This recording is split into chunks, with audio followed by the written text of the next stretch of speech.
Help everyone explore new worlds and ideas. Support your PBS station.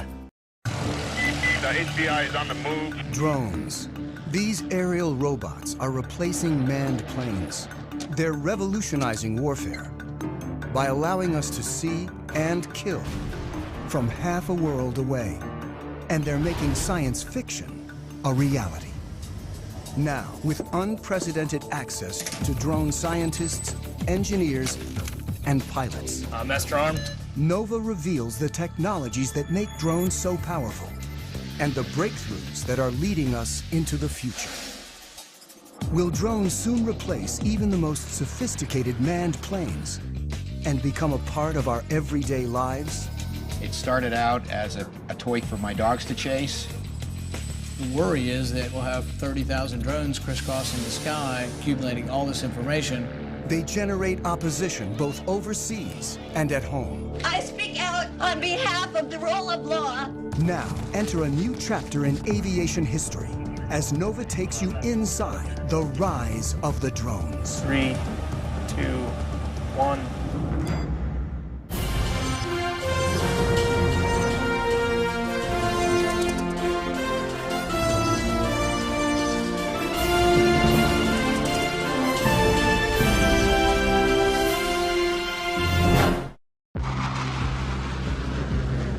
This is the ultimate melding of man and machine. The U.S. has more than 2,300 manned fighter planes. Tiger 2, Dark Star Pictures. And pilots like Matt McDonough have long been our heroes. The best fighter pilots that I've seen are the ones that can make a quick decision when things are happening very quickly. But a revolution is underway as manned planes are replaced by drones. Are we approaching a time when movies like The Terminator become our reality? God, it's the machines are starting to take over. A time when machines fly, think, and even kill on their own. Drones are aerial robots that carry visual sensors, navigation systems, Target acquired. and sometimes even weapons. They come in all shapes and sizes and go by a variety of names. The United States Air Force uses the term remotely piloted aircraft. They are also known as unmanned aerial vehicles, or as the media likes to call them, drones. Already, the Pentagon relies on a family of more than 10,000 drones, usually to spy, but sometimes to kill. Small enough to fit in a soldier's backpack, the 3-foot-long Raven is the most widely used spy drone in the world. The stealthy Sentinel provided crucial intelligence in the raid to kill bin Laden. The killer Predator has flown thousands of missions since 2001. And the giant Global Hawk can stay aloft and spy for up to 35 hours. The military uses drones to support troops on the ground. The CIA maintains a covert drone program to find and target individuals.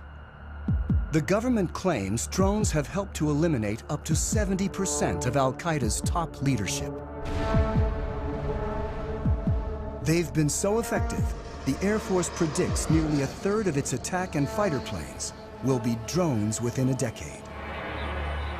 Planes can fly longer, they can pull more Gs, they can be more precise when they bomb if a human is not in the cockpit.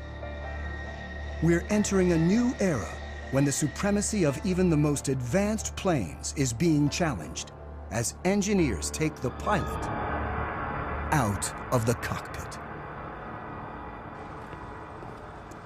Holloman Air Force Base in southern New Mexico is the largest Air Force training base for operators of remotely piloted aircraft.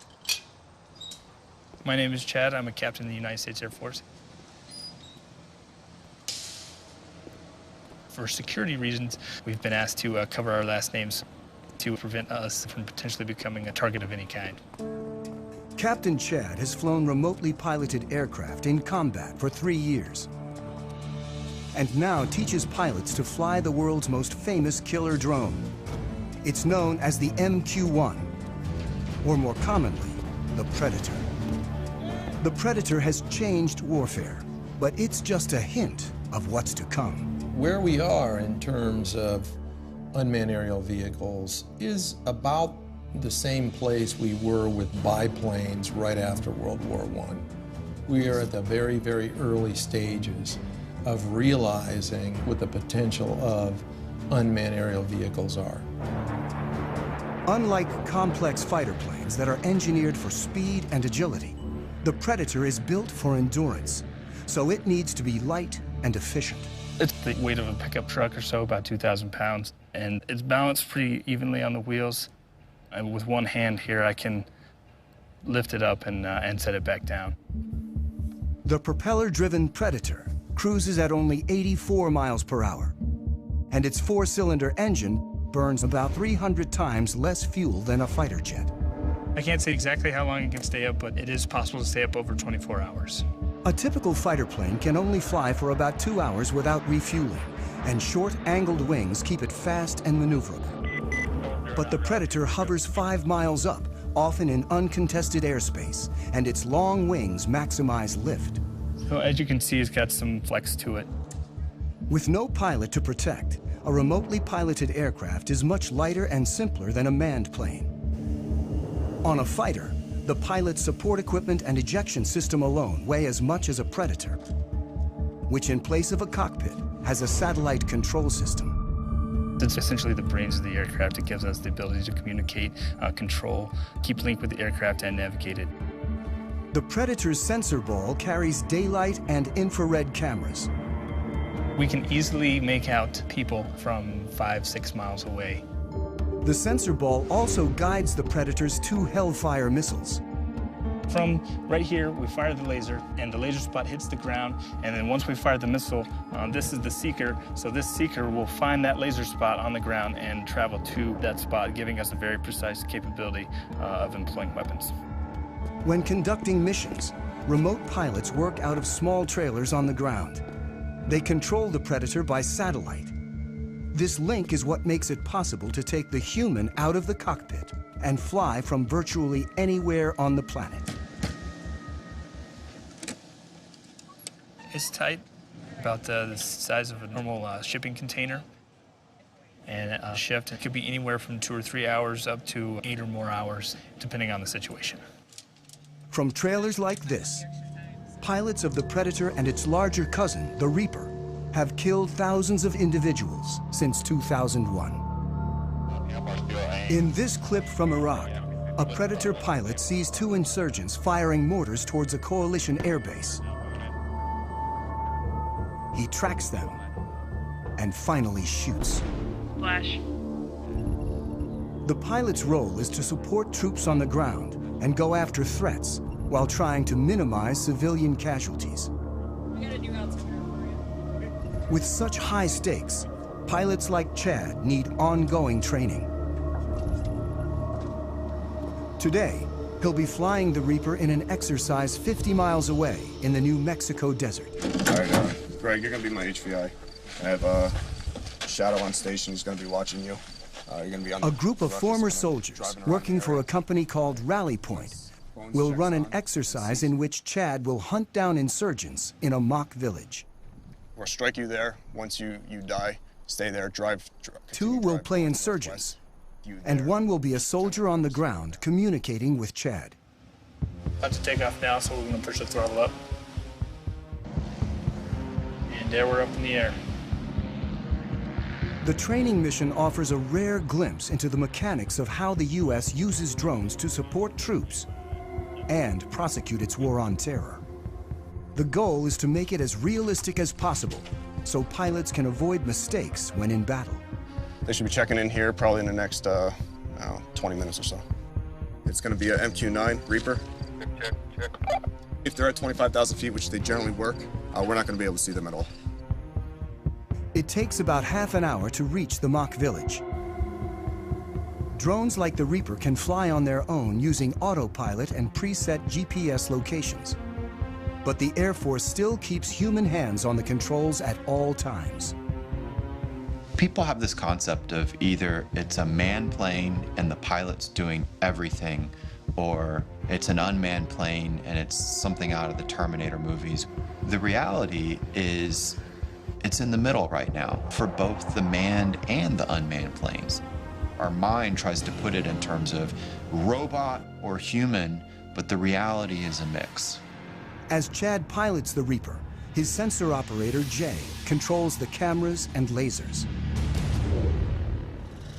On the ground, the fake insurgents enter the village as the Reaper hovers miles above. Bones 3-4, rally 20, stay status. Rally from Bones 3-4, we have eyes on the target. Chad gets direction from the soldier, whose handheld receiver and computer allow him to see what Chad sees. Chad's call sign is Bones. The soldier goes by Rally. And Rally from Bones, we have 2 packs moving around inside the northwest corner of the compound.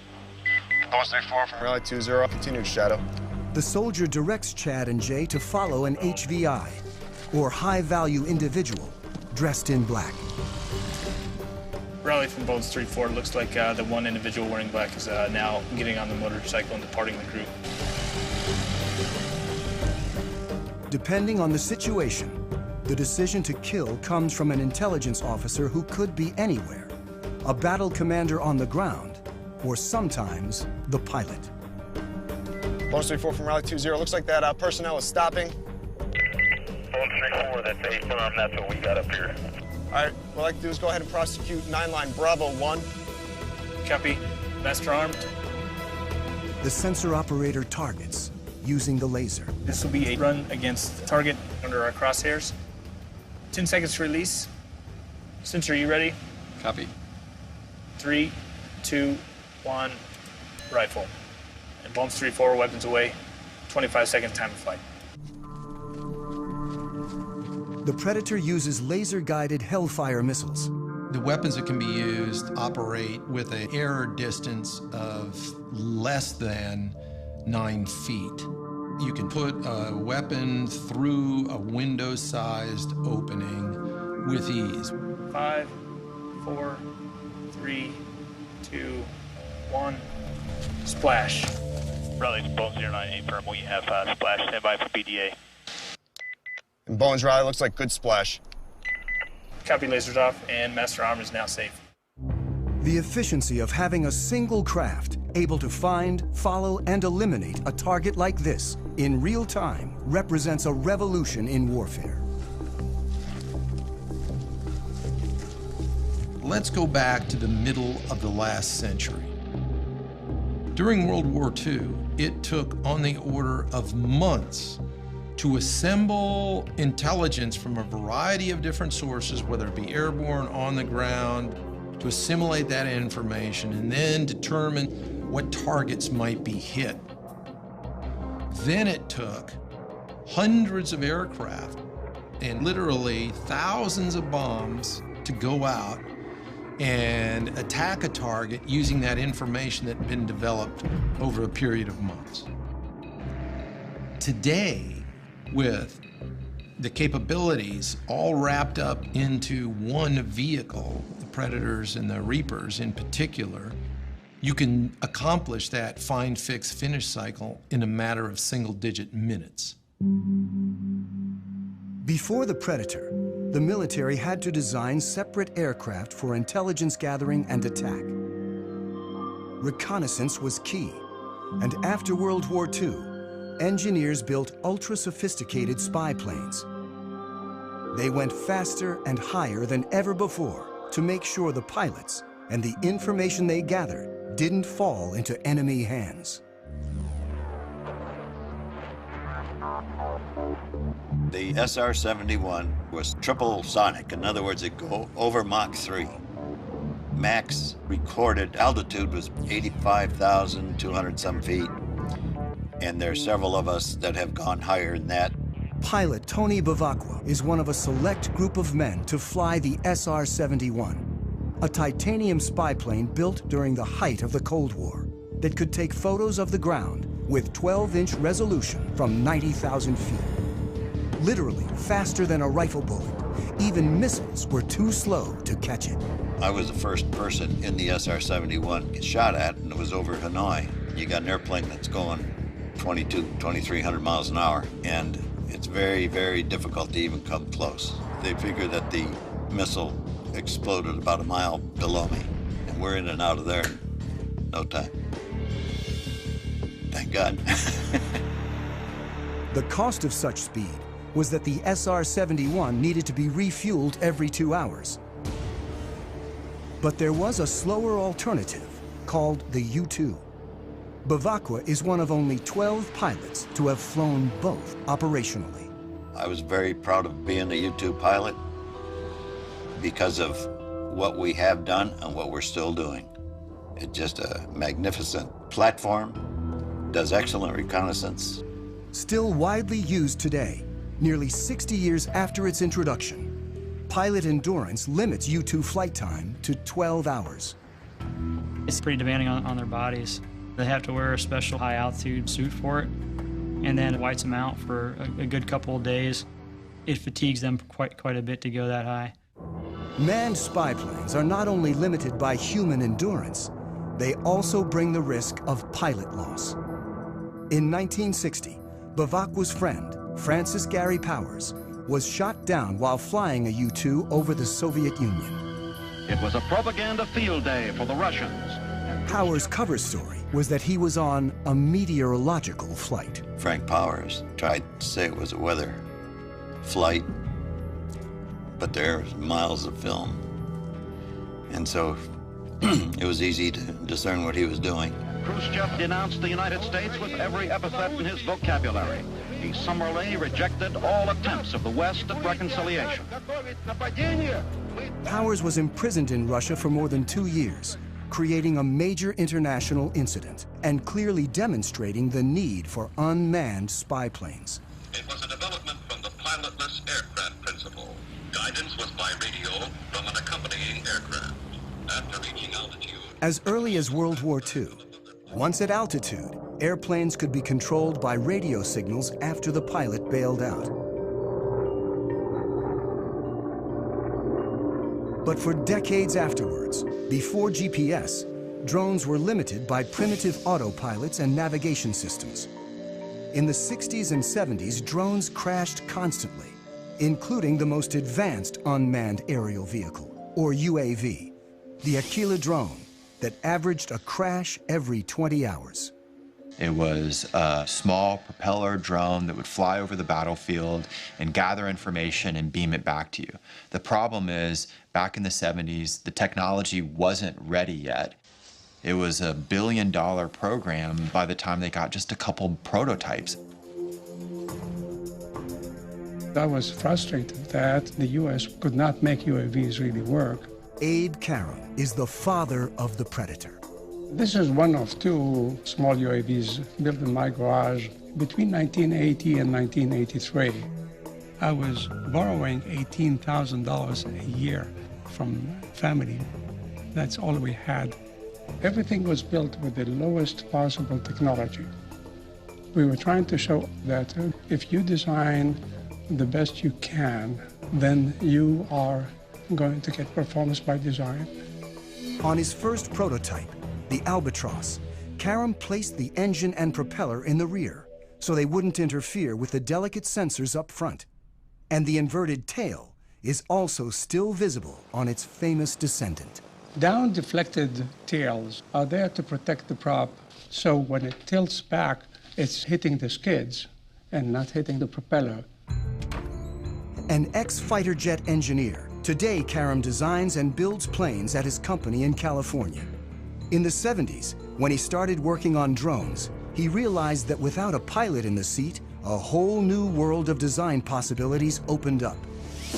Other unmanned aerial vehicles of the time were still too closely modeled on manned aircraft. I said, I don't like what I see.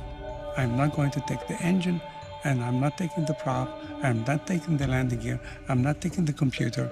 Karam believed that efficiency and lightness were the key to creating an affordable, high-endurance UAV.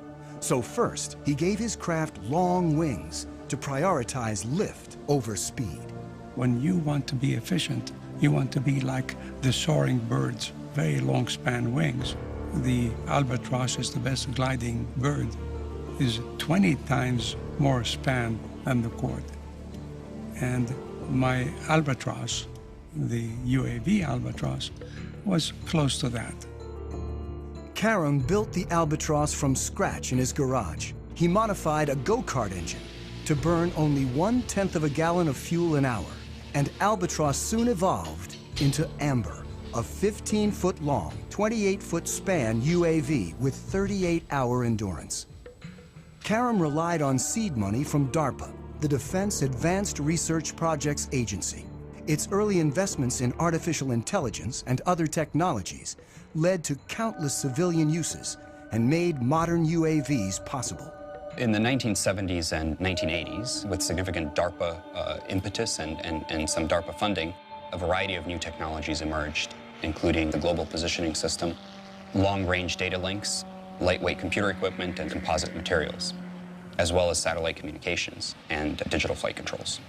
The Albatross, the Amber, were the harbingers of the modern era of UAVs. We were a total team of 3 people, and we proved a lot of what we wanted to prove. Secretary of the Navy and the head of DARPA, they said, okay, you fly 500 hours, how many are you going to crash? We ended up not crashing any in the 500 hours we did for the military. Karam's Amber prototype never went into full production. But after a number of incarnations, by the mid-90s, his design became known as the Predator. Do not handle the missile by the strakes, wings, fins, seeker head, rocket motor, nozzle seal, umbilical connector housing during loading to prevent damage to equipment and or injured personnel. My UAVs were not meant to be armed. It was really built for the Cold War, when we had the big tactical challenge with so much artillery on their side, so much artillery on our side. Ready? With 2 large armies facing off, UAVs could be used for espionage, but not attack. Then, after 9/11, America started targeting individuals. Now we are fighting non-state enemies, so it starts making sense to arm the UAV, which is not my intention in the beginning. In October 2001, an armed Predator changed warfare forever. I was the commander of the air operations against Afghanistan, where we actually used, for the first time, a weapon off the MQ-1 Predator.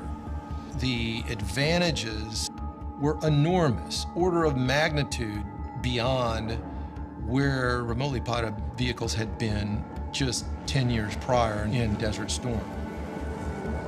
Since this initial strike, drones have proven so effective that the Air Force is now training more remote pilots than manned fighter and bomber pilots combined. So, play on the scenario. At Holloman Air Force Base in New Mexico, instructor Major Jason teaches this new generation of pilots. Adam 03, loud and clear. The stakes are high when operational, so they begin on video simulators. He invents practice scenarios, programmed using Xbox video game controllers. Adam 09 from Viking 01, you're cleared hot. Stuff that we can't do in the real plane, I can do anything here, because the world's whatever I want it to be. 3, 2, 1, rifle. It's a controlled environment, and we want them to learn here, so that way when they do go operational, you know, they've already made all those mistakes. Pilot, it doesn't look like I ever turned the laser on, so I don't know where the missile went. How did that happen? If that would have happened in real world, that'd be a really, really bad day. Unlike fighter pilots who train for a minimum of 2 years, remote pilots learn to fly their increasingly automated drones in less than 1. The FAA did a study recently that showed that pilots with real flight experience in manned aircraft are actually worse UAV pilots than those that have no flight experience and really come in off the street. You actually bring in a skill set that you don't need and a set of expectancies that you shouldn't have when you're flying a UAV if you came from a manned aircraft. So the Air Force is taking officers off the street with no flight training and putting them through the program, and they've been very successful. They come here, they never went to pilot training like I did. They're here for a few months, and then they have to go operational, so it happens real fast. Adam 09, rifle, time of flight, 15 seconds. And when pilots go operational, despite being half a world away from the action, it all feels very real. Adam from Viking 01, copy splash. It's not like a video game at all. There's no reset button, there's no, there's no turning it off. In real strikes, like this one in Iraq, technology actually allows drone pilots to see more than manned pilots ever have. Because we have such a long loiter time, there's potential to have eyes on the target that we are going to blow up for hours ahead of time. Then we employ on it, strike the target.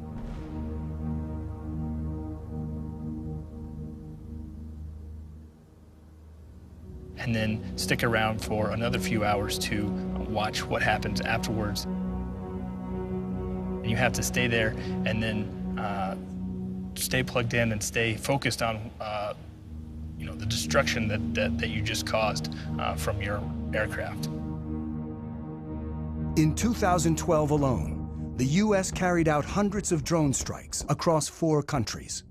Afghanistan is the only publicly authorized war, while strikes in Pakistan, Somalia, and Yemen are covert CIA operations performed without putting American lives on the line. The technology has enabled us to set aside some of the risk factors of sending a pilot in harm's way. So it's meant that we've conducted a lot more strikes that would have been more problematic if we were using manned systems. The U.S. claims drones have decimated al-Qaeda's top leadership while causing limited civilian casualties. But the facts are hard to come by. We know fairly well how many strikes are occurring. What we don't know is the details, who the targets were, whether they were actually eliminated, or whether some other people were killed, because verification is very difficult. There are no fully reliable counts of civilian deaths, but some critics claim that as many as 30% of those killed in the broader drone wars are civilians, and that the strikes turn people against the U.S. and violate international law. After more than 10 years of attacks, the U.S. officially acknowledged its use of drones to target al-Qaeda members in April 2012, when presidential advisor John Brennan gave a speech. The United States government conducts targeted strikes against specific al-Qaeda terrorists, sometimes using remotely piloted aircraft, often referred to publicly as drones. He was met with a strong reaction. Hundreds of innocent people we are killing with our drone strikes in Pakistan and in Yemen and Somalia. They deserve an apology from you, Mr. Brennan.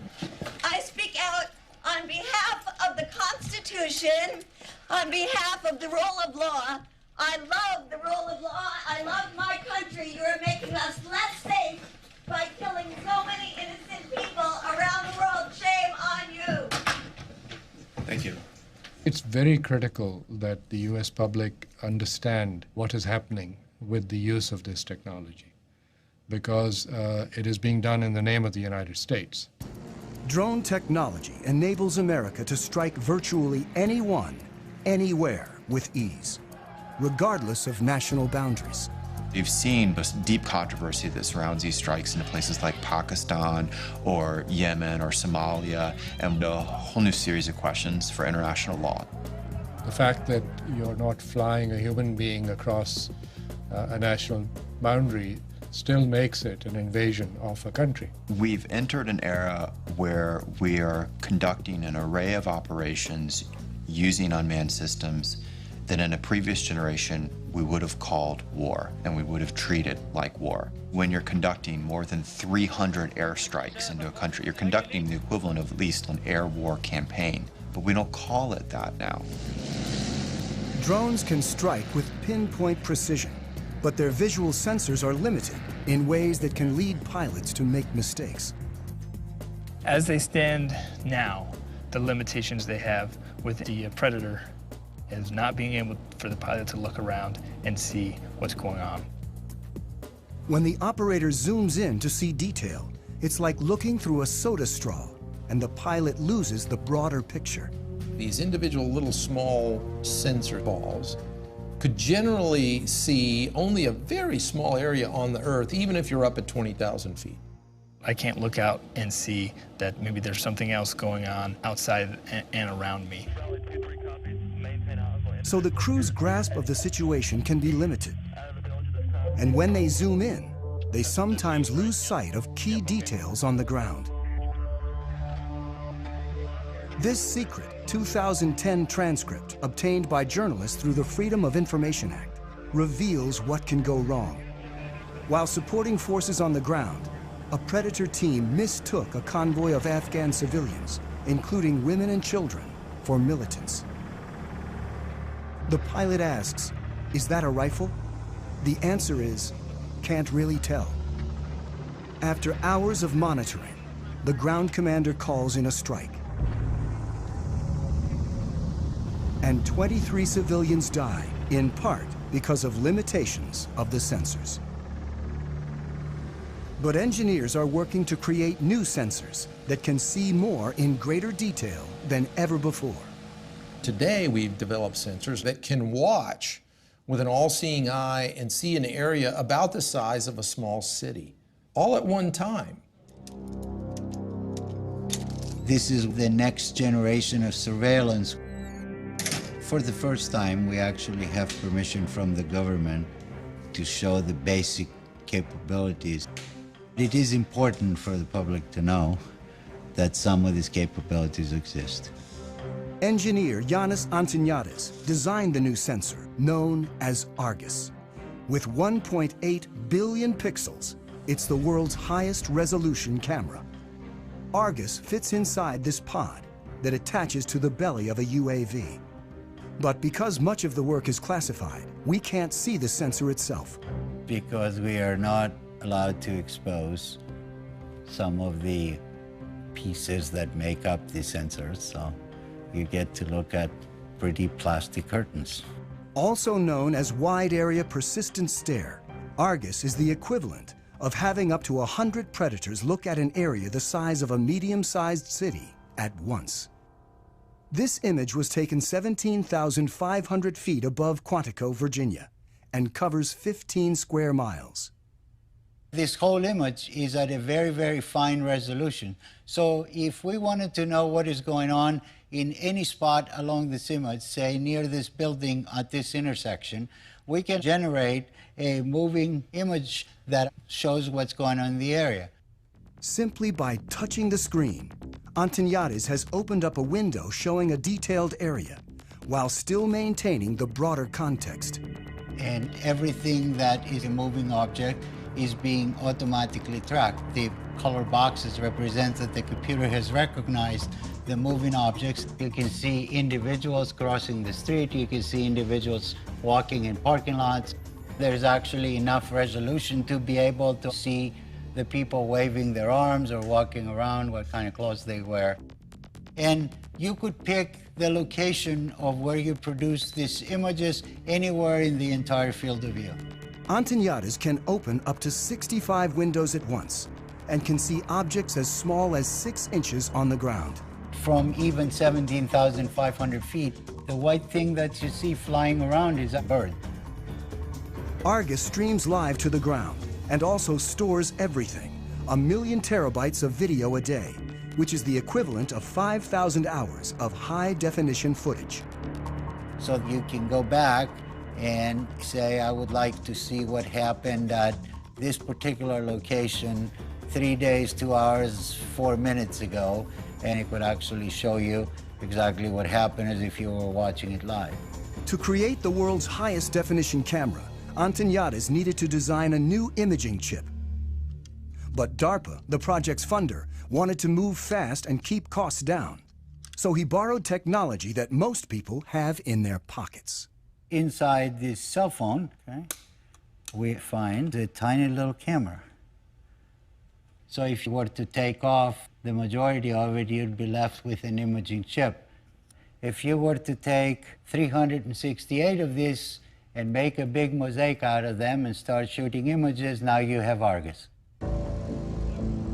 Unlike the Predator camera that limits field of view, Argus melds together video from each of its 368 chips to create a 1.8 billion pixel video stream. This makes it possible to zoom in and still see tremendous detail. Whether Argus has been deployed in the field is classified. I'm not at liberty to discuss plans that the government, but if we had our choice, we would like Argus to be over the same area 24 hours a day, 7 days a week. That's not very easily achievable with manned platforms. This is where UAVs come in, and they're absolutely the perfect platform. Argus may be mounted on an armed UAV like the Predator, a long-range platform like the giant Global Hawk, or a development craft called the Solar Eagle that may someday stay aloft for years at a time. The U.S. Air Force right now has the ability to archive every single video that comes off of every single UAV.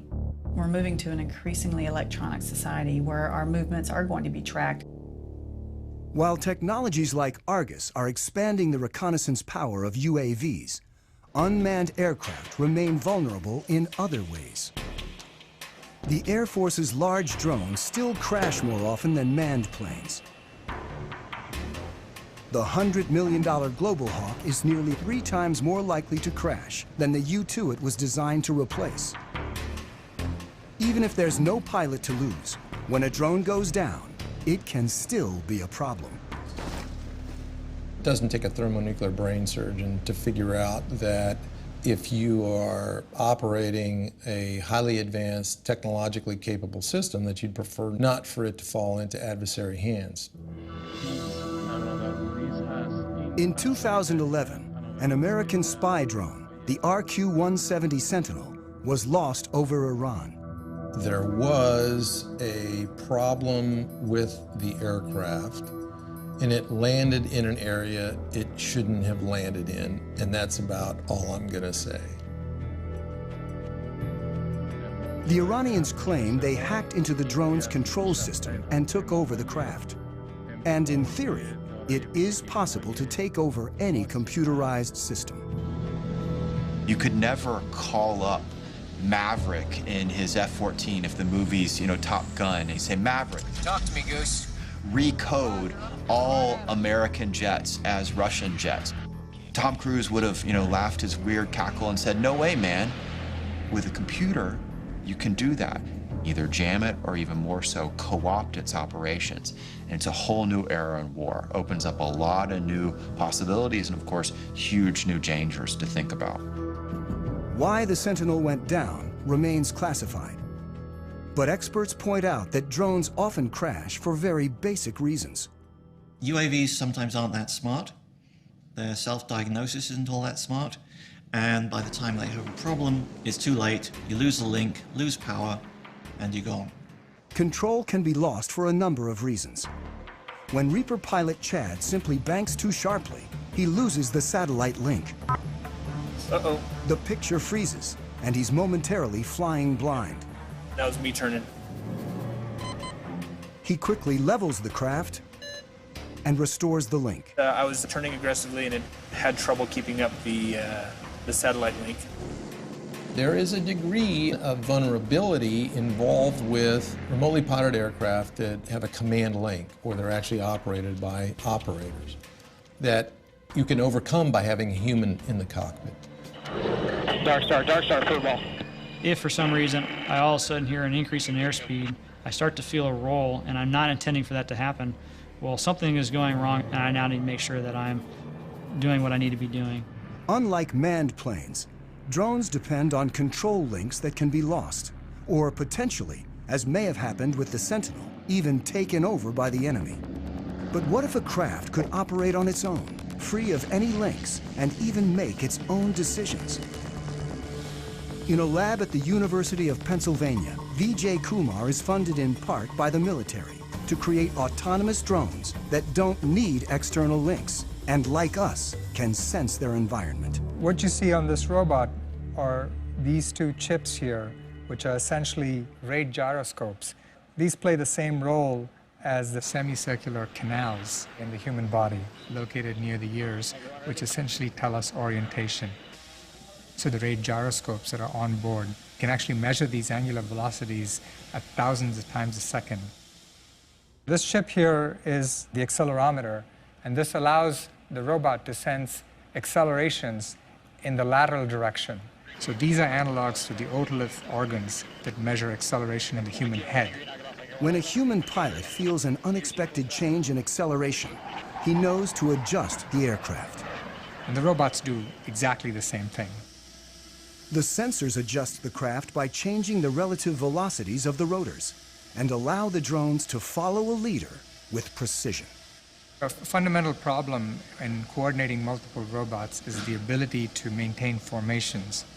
What a robot has to do is determine where its neighbors are and figure out what the relative position is, and then monitor that relative separation very carefully.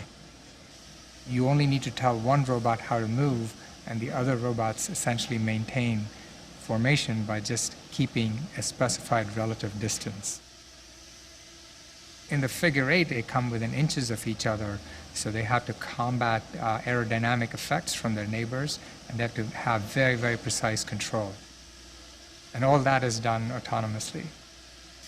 The precision of the robots allows them to do some things more quickly and accurately than human pilots can, like predict the movement and the shape of an object and adjust accordingly.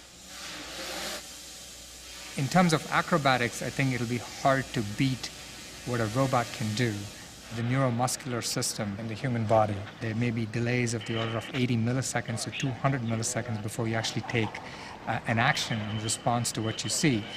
Well, robots have this unfair advantage. They can do these computations hundreds of times a second. So your delays are of the order of a millisecond and perhaps even less. In the lab, the drones communicate with a central computer that uses motion capture, an optical system that tracks silver reflective markers on the robots and tells them where they are at all times. But soon it may be possible to cut the cord. And they've already developed another autonomous drone that can go anywhere on its own. The holy grail is to do all of this without any kind of external sensing, without GPS. And in principle, we can do it. These bigger robots actually rely on observations of external features to tell them where they are in the environment. This drone carries a laser rangefinder that determines distance to obstacles and a depth camera that reveals 3D information about the surroundings. They carry on board the processing power, the sensors that are necessary to look at the environment, to reason about the environment. So they can take their relative location and the location of the features to build a three-dimensional map. Well, I'd like to see this technology being used for humanitarian purposes. Imagine there's a 911 call from the building. I think we'll soon have the technology that enables, let's say, 20 UAVs to just swoop through the building and within a minute find out who's in each room and then communicate that to firefighters who are waiting outside. But any technology that you develop, there are always people who are going to use it in ways that the designer never intended them to be used. And the key components of drone technology are already available to virtually anyone. Over there. I got into the hobby about 4 years ago. It started out as a toy for my dogs to chase. I'm pretty obsessed with the hobby. I am currently single, have been for 30 years. No kids. I just live here with my 3 dogs, and I get to spend nearly every night and every weekend working on these things. Corey Brixon of Orange County, California, is one of tens of thousands of drone hobbyists across the country. The basic quadcopter is about $500, which is the frame, the motors, the speed controllers, the electronics that you need. This is actually the GPS sensor, and that's sending the signals out to the satellites. The cameras, as small as they are, they're high-definition footage. Like the Predator, Corey's quadrotor has a programmable autopilot that uses GPS to navigate. He can set locations, altitude, and speed so the craft can fly autonomously.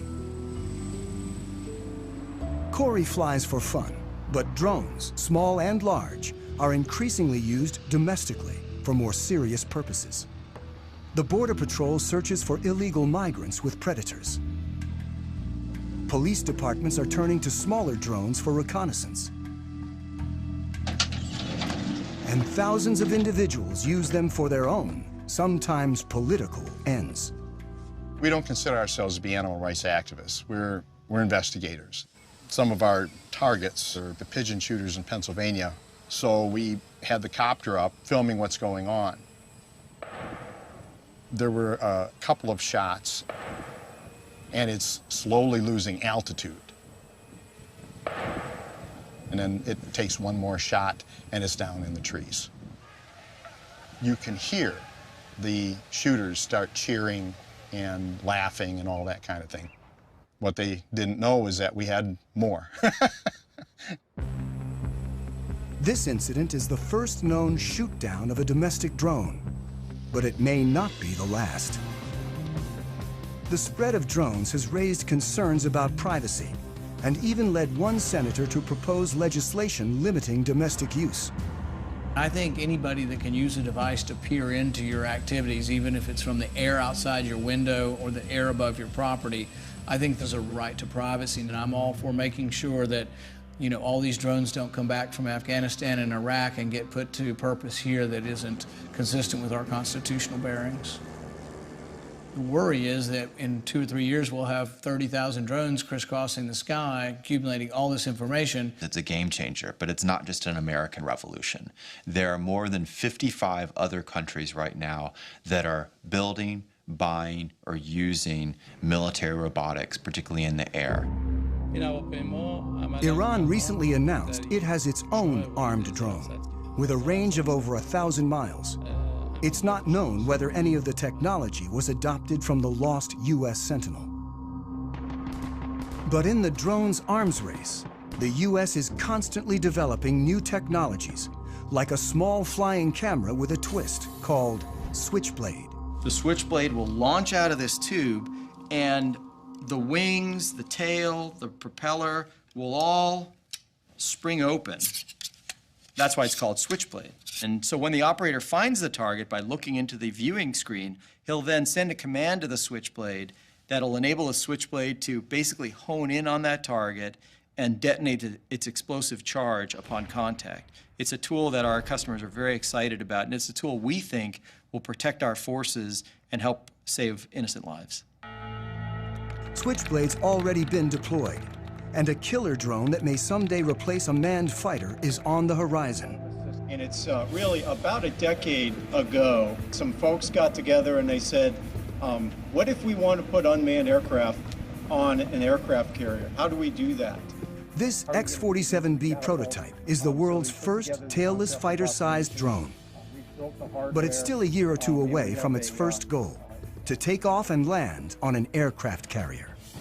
We're maturing the technology required to take this unmanned vehicle to land on the flight deck autonomously. We're focusing on the mechanics of landing the aircraft, where you have a predetermined position that you're targeting to, and the aircraft can react very quickly to changes in that environment to put itself on that pre-planned position.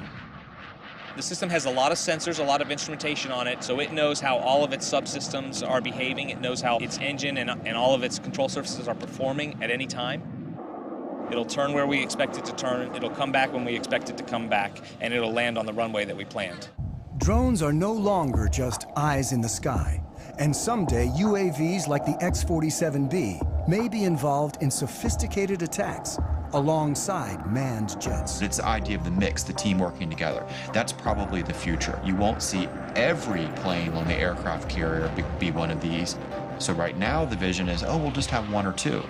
But when they get them and maybe they prove more useful, then it may be, well, we don't want one or two, we want a squadron. It's a lot like if you look at the first use of mechanized forces. Originally it was lots of horses and just a couple of trucks and tanks, and then you saw things change and change and change over time. We'll probably see the same thing happening with robotics.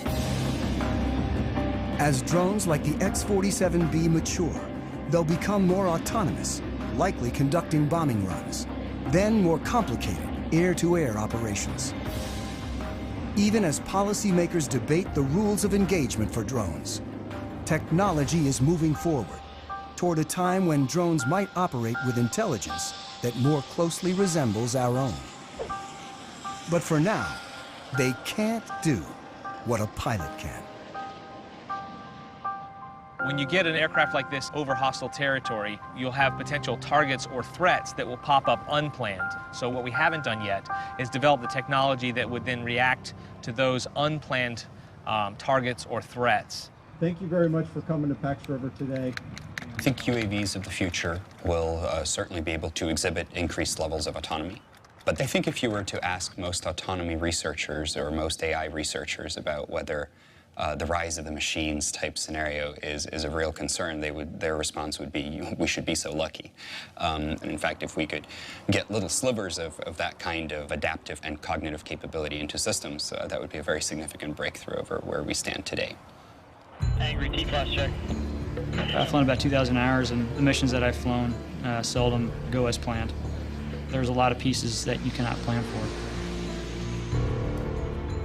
Nothing replaces the human being in a tactical environment, saying what to do next and why not this and why not that. An Airbus 320 with 150 passengers goes into a flock of Canadian geese and needing to land.